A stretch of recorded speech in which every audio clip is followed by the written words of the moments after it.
کہا جاتا ہے کہ اردو میں مختصر افسانہ مغربی ادب کے زیر اثر وجود میں آیا اور بہت کم عرصے میں اس نے اردو میں ایک اہم صنف کی حیثیت سے اپنی شناخت قائم کر لی اور عام لوگوں کے درمیان اسے خوب مقبولیت بھی حاصل ہوئی۔ کہا جاتا ہے کہ اردو میں مختصر افسانہ مغربی ادب کے زیر اثر میں،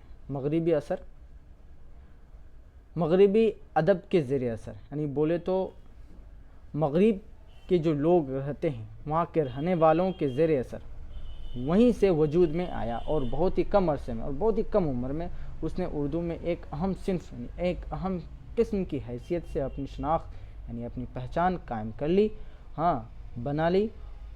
پہچان بنا لی اور عام لوگوں کے درمیان اسے خوب مقبولیت بھی حاصل ہوئی اور لوگوں کے درمیان اسے خوب زیادہ قبول بھی کیا گیا، اسے بہت پڑھا بھی گیا، لوگ اسے بہت زیادہ سے زیادہ پڑھنے بھی لگے۔ افسانے کی متعدد تعریفیں کی گئی ہے، یعنی کئی تعریفیں کی گئی ہیں۔ ایک ممتاز مغربی ادیب کا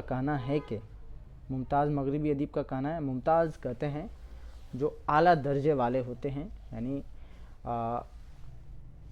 جو سب سے زیادہ ہونہار ہے، مہارت ہے، اسی کو ممتاز کہیں گے۔ تو مغربی ادیب کا یعنی مغرب میں جو ہے پشچمی جو ہے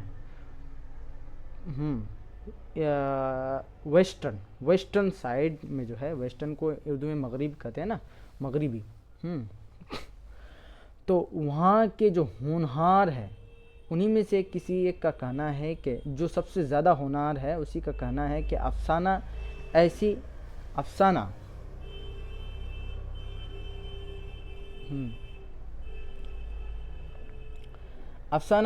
نثری کہانی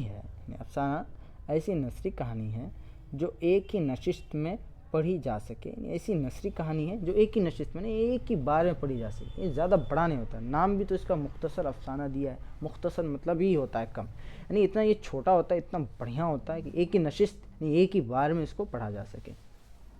کسی نے یہ بھی کہا ہے کہ افسانے میں بنیادی شے وحدت تاثر ہے، اور کسی نے یہ بھی کہا ہے کہ افسانے میں جو بنیادی جو باتیں ہوتی ہیں نا وہ وحدت تاثر ہے۔ وحدت تاثر کہنے کا مطلب ہے یعنی بہت گہرائی ہے، چھپی ہوئی ہے، اس کی جو بنیادی شے ہے، بنیادی جو چیز ہے وہ بہت چھپی ہوئی ہے۔ بہرحال ادب اور فن کے ماہرین نے اس کی جو بھی تعریفیں بیان کی ہیں ان سب کے درمیان ایک خیال مشترک ہے۔ بہرحال ادب اور فن کے ماہرین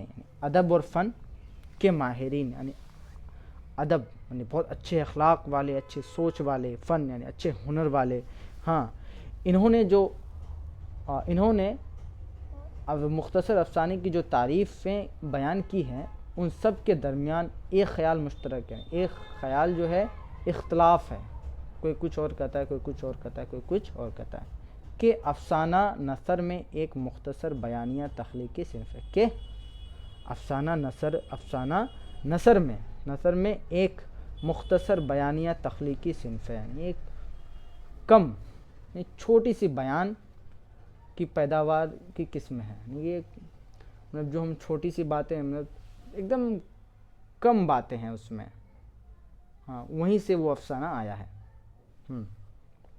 جس میں کم گفتگو ہو اور کم بات چیتیں ہوں اور وہ بہت بڑی بات ہو، کم ہو لیکن بہت بڑی ہو، اسی سے یہ افسانہ آیا ہے۔ افسانے میں کسی ایک کردار یا کرداروں کے ایک مخصوص گروہ کے نقوش یا ذہنی کشمکش کو نمایاں کیا جاتا ہے۔ افسانے میں کسی ایک کردار یا کرداروں کے ایک مخصوص یعنی ایک خاص گروہ مطلب جھون بولیں گے، جھون کے نقوش یعنی نقش قدم، اسی کے بارے میں لکھا جاتا ہے۔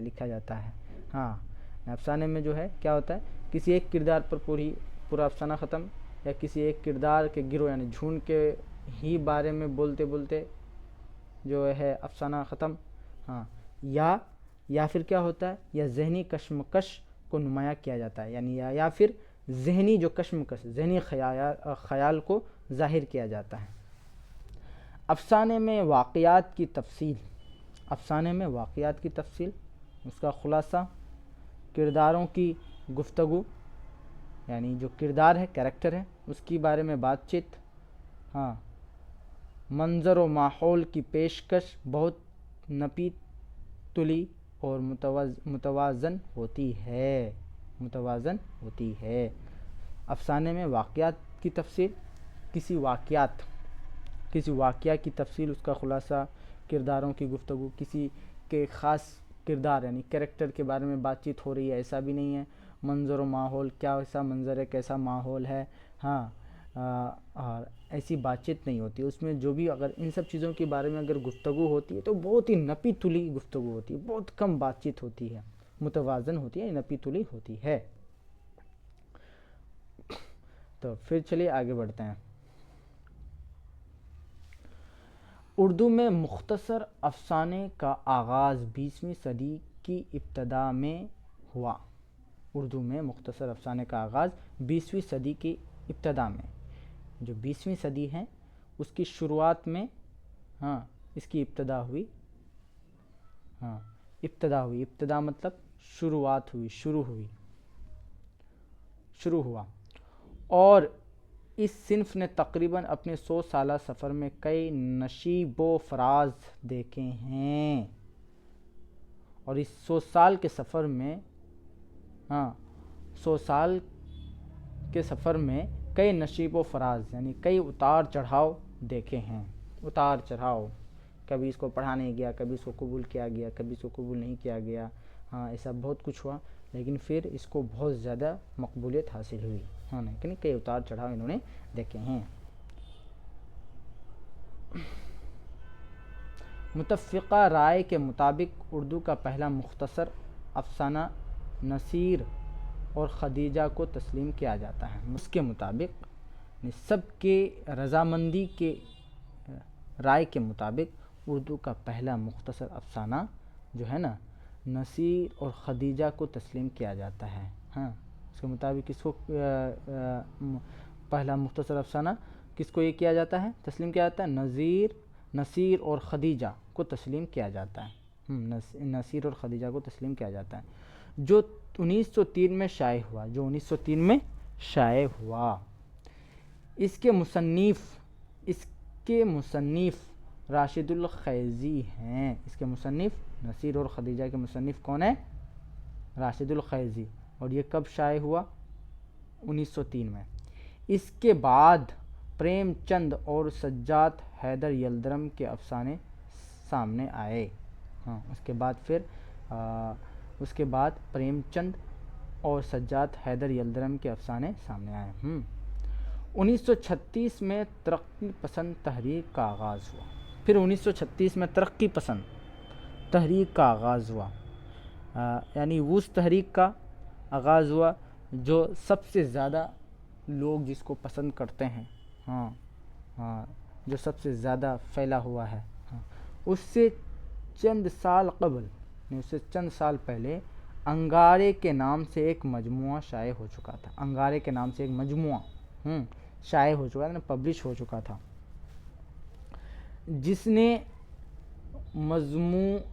موضوع اور فن دونوں اعتبار سے اردو کے مختصر افسانے کی تاریخ میں نئے تجربوں کی بنیاد ڈالی. اور یہ مجموعہ آج بھی ایک سنگ میل کی حیثیت رکھتا ہے. آج بھی سنگ میل کی حیثیت رکھتا ہے. تب جس نے موضوع اور فن دونوں اعتبار سے، موضوع سمجھ رہے ہیں؟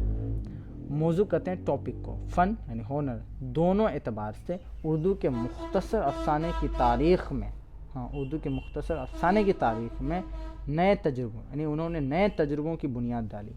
یعنی افسانہ پہلے کسی اور طرح کا ہوا کرتا تھا، لیکن اب انہوں نے ایک نئی چیز جو ہے نئے تجربوں کی بنیاد ڈال دی، اور یہ مجموعہ آج بھی ایک سنگ میل کی حیثیت رکھتا ہے۔ اور انہوں نے جو تجربہ ڈالا ہے، انہوں نے جو اس میں نئی چیز ایڈ کیا، تو وہ آج بھی سنگ میل کی حیثیت رکھتی ہے، یعنی پتھر کی لکیر کی حیثیت رکھتی ہے۔ چلیے آگے بڑھتے ہیں۔ 1960 عیسوی کی دہائی میں، یعنی 1960 عیسوی کے آخر میں جدید افسانہ نگاروں کی ایک نئی نسل ابھر کر سامنے آئی۔ جدید یعنی نئے افسانہ نگاروں کی۔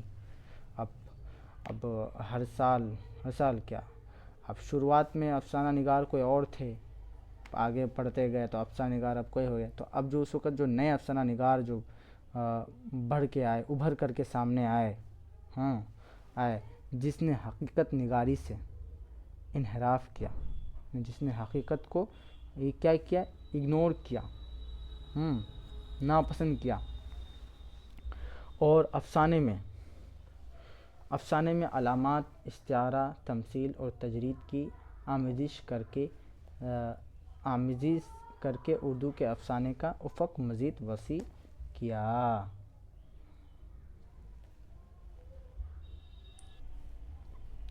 وسیع کیا۔ علامت، استعارہ، تمثیل اور تجرید کی آمیزش کر کے، ان سب کو ملا کر کے اردو کے افسانے کا افق مزید وسیع کیا۔ یعنی افق اس کو کہتے ہیں، آسمان کی بلندی میں جو پہنچے ہوئے ہوتے ہیں، یعنی آسمان کا کنارہ، چاند کے کنارے کو افق کہتے ہیں نا، یعنی اس کے افق کو مزید وسیع کیا، یعنی پھیلا دیا ملا کر کے۔ اس عہدے کے افسانہ نگاروں میں انتظار حسین، سریندر پرکاش، انور سجاد، بلراج کومل، غیاث احمد گدی اور کلام حیدری وغیرہ بہت اہم ہیں۔ افسانہ نگاروں میں یہ سارے جو لوگ ہیں بہت جو اہم ہیں۔ اس میں سے کچھ نان مسلم بھی لگ رہا ہے، جیسے سریندر پرکاش، بلراج کومل، یہ سب نان مسلم بھی ہے، لیکن اس وقت اردو، یہ ایسا نہیں ہے کہ اردو جو ہے صرف مسلمان لوگوں کے ہی لیے ہے، ایسا نہیں ہے۔ اردو کوئی بھی پڑھ سکتا ہے، عربی بھی کوئی بھی بول سکتا ہے، لیکن اب یہ زمانے میں اردو اور عربی کو ایک خاص مذہب دے دیا گیا۔ اردو ہے تو مسلم ہے، عربی ہے تو مسلم ہے، ہندی ہے تو ہندو ہے، تو ایسا ہی ایک خاص مذہب کا نام دے دیا گیا۔ تو پہلے کے لوگ جو ہے اردو وغیرہ سب پڑھا کرتے تھے، فارسی وغیرہ سب پڑھا کرتے تھے، وہ مسلم ہو یا نان مسلم ہو۔ اردو افسانے کی تاریخ میں منشی پریم چند، سجاد حیدر یلدرم، سعادت حسین منٹو، راجندر سنگھ بیدی، دیکھیے یہ بھی نان مسلم ہے، عصمت چغتائی، خواجہ احمد عباس، سہیل عظیم آبادی، اختر ارینوی، رام لال، شکیلہ اختر اور جوگندر پال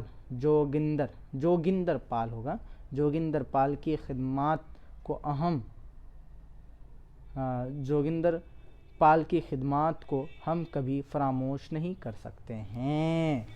تو بس سمجھ میں آئی۔ تو اس میں بہت سارے نان مسلم بھی ہیں جو افسانے میں بہت زیادہ کام کیا ہے، اور افسانے کے ماہرین بھی تھے۔